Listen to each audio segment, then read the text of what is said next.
আমার ছেলে রত্ন সে র্যাকেটের জন্য কান্নাকাটি করতেছিল। তো তাকে বললাম যে, "তোমার র্যাকেট নিলে কি খুশি?" সে বলল যে, "হ্যাঁ, আমি খুশি। আমাকে একটা ভালো র্যাকেট নিয়ে দাও। আমি তাহলে ভালো মতো পড়াশোনা করব।" তো আমি ওকে বললাম যে, "দেখি, দেখি তোমার র্যাকেটটা কী হইছে আমাকে দেখাও।" তো ও এনে আমাকে দেখাচ্ছিল যে, ওইখানে আমার এটা লুজ হয়ে গেছে।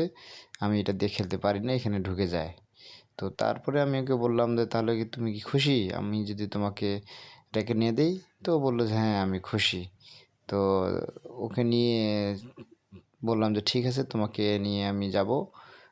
দেখি বাজারে যাই, তারপর তোমাকে আমি একটা র্যাকেট নিয়ে দেবো।" তো একটু সে খুশি হলো। তারপরেই তো আমরা বাজারে গেলাম। তারপরেই আমরা রত্নকে নিয়ে শফিপুর বাজারের দোকানে গেলাম। দোকানে যা দেখলাম, এই যে দেখেন দোকানটা কত বড়। একটা খেলাঘর, খেলার যাবতীয় জিনিসপত্র এই দোকানে পাওয়া যায়। তো আমরা ওখানে গেলাম একটা ভালো মানের র্যাকেট নিতে। এই যে র্যাকেটগুলো এখানে ঝুলিয়ে রাখছে, এখান থেকে একটা চয়েস করে আমরা নিয়ে নিই। তারপরেই এই যে দেখেন একটা মেশিনে কীভাবে সেটিং করতেছে স্ট্রিংসগুলো। তো স্ট্রিংসগুলো আমরা ইউনিক্সের স্ট্রিংস নিছি, এটা আবার নতুন করে বাঁধাই করতেছি। এ বাঁধার পরে আমরা চলে আসলাম। এই যে রত্ন বৃষ্টির ভিতরেই ওকে নিতে হবে র্যাকেট।